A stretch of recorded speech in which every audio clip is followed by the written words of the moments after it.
Hello everyone, আসসালামু আলাইকুম। সবাই কেমন আছেন? আশা করি সবাই ভালো আছেন, সুস্থ আছেন। আজকে আপনাদের মাঝে নতুন ভিডিও নিয়ে চলে আসলাম। আর আমি অনেক দিন থেকে ভিডিও ছাড়িনি, কারণ আমি অনেক ব্যস্ত ছিলাম, আর সে কারণে ভিডিও করা হয়নি।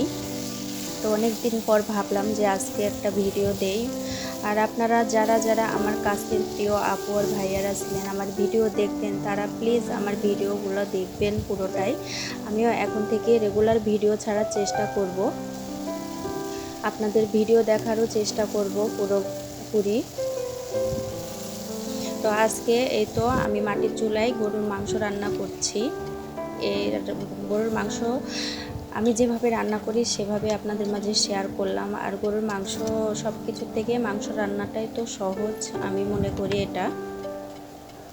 তো সব মশলা আগে কষিয়ে নিয়েছিলাম। আর এইদিকে আমি এই ভিডিওটা আমার গত শুক্রবারের ছিল, এটাই আপনাদের মাঝে ছাড়লাম, কারণ আমি এর ভিতরে আর ভিডিও করিনি, ওটাই ছিল। তো আপনাদের মাঝে এটাই শেয়ার করলাম।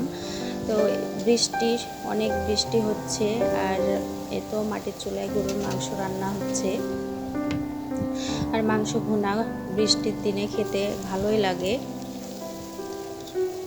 তো আপনাদের যদি ভালো লেগে থাকে আমার এই ভিডিওটি, প্লিজ সবাই সাবস্ক্রাইব করে দিবেন আর পাশে থাকবেন। আর আপনাদেরও আমি পুরো ভিডিওটাই দেখব ইনশাল্লাহ। তো আজকে আমার ভিডিও এতটুকুই ছিল। যদি ভালো লেগে থাকে প্লিজ আপনারা আমার চ্যানেলটিকে সাবস্ক্রাইব করে পাশে থাকবেন। আল্লাহ হাফেজ, আসসালামু আলাইকুম।